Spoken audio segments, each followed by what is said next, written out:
एक ही दिन में बहुत सारी चीजें समझ में आती है कथा से। तमम पुरुषम यथा मूलम जातो भगवताम तथा सहृदयम ददाति व्याख्यायाम मेघम दूत समागते दर्शिताम यथा भावम जाताम पुण्य समाहित यस्यम आत्मनं जाताम ब्रह्मो सम्य समागते। आत्मा में साक्षात ब्रह्म का दर्शन होने लग जाता है। हृदय में भगवान श्याम सुंदर प्रकट हो जाते हैं। रोम रोम में राम मचलने लगते हैं और लीला करने लगते हैं। भगवती लक्ष्मी राधा भैरवी और आत्मा राम जागृत हो जाते हैं। विवेक और बुद्धि ज्ञान को जन्म दे देती हैं। इसीलिए धीरे धीरे हमारे अंदर प्रसन्नता का वातावरण हो जाता है।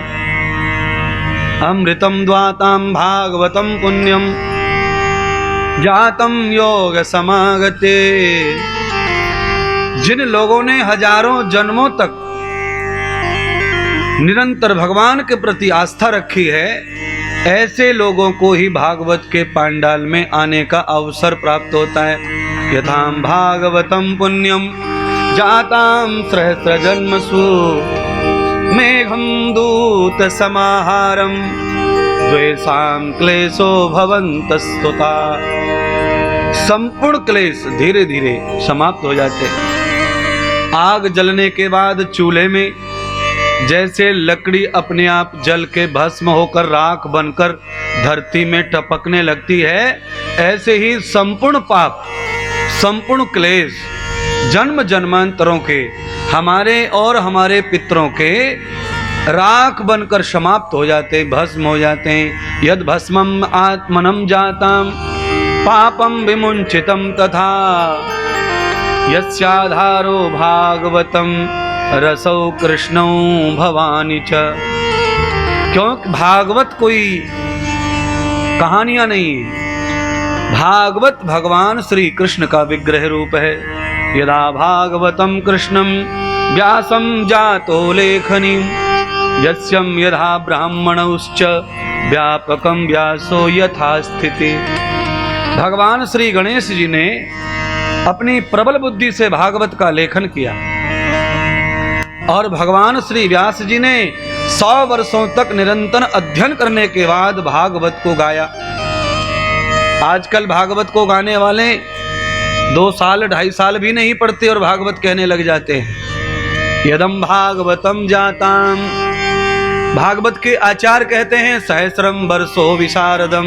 100 वर्षों का जो विशारद हो जाता है तपस्या का, भगवान कृष्ण की वैष्णव भक्ति का, उसे भागवत के कुछ अक्षरों का ज्ञान हो जाता है। और जो 1, 2, 4 साल में कहते हैं, वो भागवत के नाम पे बहुत बड़ा पाप कमा रहे हैं, पाखंड कमा रहे हैं। देखिए, भागवत में केवल गीत गाने से भागवत पूरी नहीं हो जाएगी।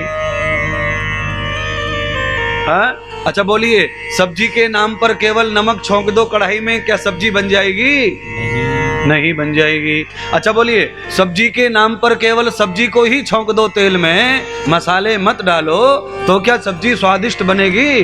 तो भी नहीं बनेगी। केवल मसाले से भी सब्जी नहीं बनेगी और केवल सब्जी से भी सब्जी नहीं बनेगी। सब कुछ चाहिए। और सब कैसा चाहिए? तो कहा अनुत्वगेताम अनुपात मूलम। अनुपात में चाहिए, समान चाहिए। आवश्यकता जितनी हो उतना चाहिए।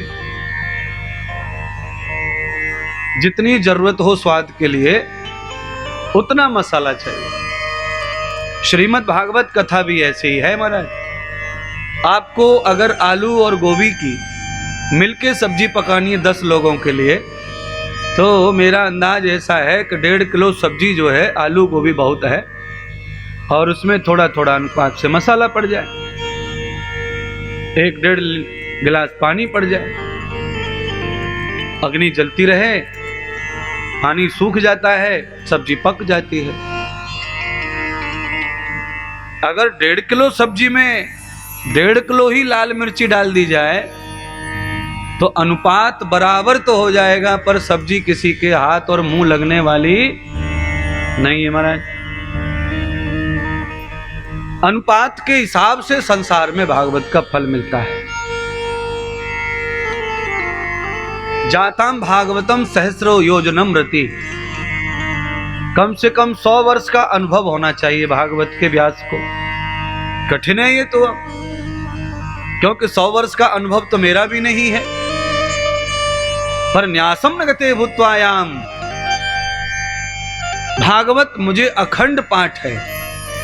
7 दिन में पोथी जो ही बनी रहेगी, व्यासपीठ पर कोई डायरी कोई किताब आने वाली नहीं है। हाँ, क्यों नहीं है कि यदम रोमाम गति कृष्णम रामम जाति चराचरम यस्यम जाता जानश्च बुद्धि में ताम समागते।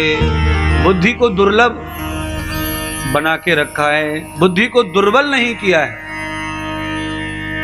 विवेक जागृत रखा गया है, विवेक को सुलाया नहीं गया है। यस्यम भागवतम पृष्ठम, भागवत के पन्ने खोलकर भागवत का आधार केवल सब्जी जैसा हो जाएगा। आप सब जानते हैं, सब्जी काट करके कुकर में सीटी मरवा दी जाए तो आदमी कच्ची तो खा भी सकता था सब्जी को, पर उबलने के बाद वो बिल्कुल अच्छी रहती नहीं है। इसीलिए उसमें थोड़ा मसाला डालकर पकाया जाता है। आलू कच्चा नहीं खा सकते, आलू को उबाल के खा सकते हैं, ध्यान रखिए। और गोभी कच्ची खा सकते हैं स्वाद से, पर गोभी बिना मसाले के उबल जाए तो फिर उल्टी हो जाएंगी, फिर खाई नहीं जाएगी वो। पत्ता गोभी ले लो, फूल गोभी ले लो, भिंडी ले लो, ढेंढस ले लो, काशी फल ले लो, कोई माई का लाल इसे उबाल करके मन से नहीं खा सकता, अतृप्त हो जाएगा और बिल्कुल अच्छा नहीं लगता उसका स्वाद। भिंडी कच्ची अच्छी लगती है, गोभी तो बहुत लोग खाते हैं कच्ची सलाद में, पर जब उसमें थोड़ा मसाला पड़ जाता है तो फिर वो कच्ची से भी और ज़्यादा स्वादिष्ट हो जाती है और महंगी हो जाती है। हाँ, वैसे गोभी बहुत महंगी नहीं है, पर वही गोभी की सब्जी जब किसी बड़े होटल में लेते हैं तो वो भी 200-250 की 250 ग्राम आवे। हाँ, क्यों महंगी हो गई है? कुछ तो होटल का रख रखाव बड़ा है, सर्विस लगती है, और कुछ उसका स्वाद भी अच्छा है। तम भागवतम यथा रूपम, भागवत भी भोजन की तरह भोग के लिए ही बनाई है। भागवत का जो भोग करते हैं वो रोग मुक्त रहते, भव मुक्त रहते हैं। इसीलिए भागवत का भोग करने के लिए हर एक व्यक्ति को बहुत ज्यादा भूख रहनी चाहिए। भूख में सब कुछ अच्छा लगता है, भूख नहीं है तो अच्छे भले भोजन में भी आदमी नुक्स निकालता है, कमियां निकालता है। और भूख अगर तीव्र है तो फिर रूखा सूखा भी अच्छा लगता है। पर भागवत कैसी है? भागवत है रस अमृतम सुधाक्षातम। भागवत जो है रस अमृत है, सुधा, ऐसी सुधा अमृत है कि जो क्षुधा को मिटा देता है। आपके अंदर लेस मात्र भी तृष्णा है, क्षुधा है, क्लेश है, भूख है, प्यास है, भागवत के सुधा अमृत से संपूर्ण क्लेश समाप्त हो जाता है। यदम जाता न जन्म श्रुति, कई जन्मों के लिए क्षुधा मिट जाती है। कितना भी महंगा भोजन कर लो, कितना भी महंगा, अगर सुबह किया है तो शाम को भूख अवश्य ही लगेगी, चाहे जितना महंगा भोजन किया गया है। शाम तक भोजन समाप्त हो जाता है। और कितना भी महंगा वस्त्र पहन लो, आज पहना है तो वो कल पुराना हो जाएगा, वो नया रहने वाला नहीं है। कितना भी महंगा पहनो, जितना चाहे उतना महंगा पहनिए, अगर आज वस्त्र का भोग हो गया है तो कल पुराना हो जाता है, फिर उसे धो धोकर पहनना पड़ता है।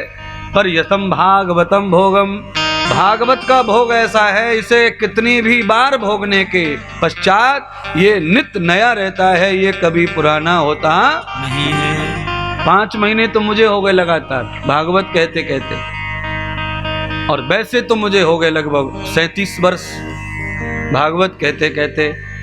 37 वर्ष से भागवत कह रहा हूँ, पर अभी तक भागवत में जितनी जगह गया हूँ कभी भागवत को मैंने रिपीट नहीं गाया है।